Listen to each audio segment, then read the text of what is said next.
فجر میں الارم نہیں بجا تو قضا کا گناہ ہوگا. اگر کوئی فجر کا وقت ختم ہونے کے 45 منٹ بعد فجر کی نیت سے جاگا اور اٹھ کر موبائل دیکھا کہ الارم کیوں نہیں بجا, پھر وضو کر کے فرض نماز کی قضا کی, کیا اسے بھی قضا کرنے کا گناہ ملے گا یا پھر یہ معاف سمجھا جائے گا؟ عارف شیخ انڈیا سے.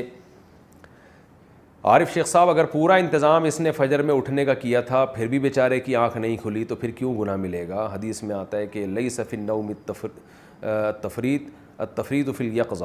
آپ صلی اللہ علیہ وسلم نے فرمایا کہ سوندے میں کوتاہی نہیں ہے. کوئی آدمی اگر سو جائے اور آنکھ نہ کھلے, خود آپ صلی اللہ علیہ وسلم کے ساتھ ایسا ہوا صحیح بخاری میں کہ اس کو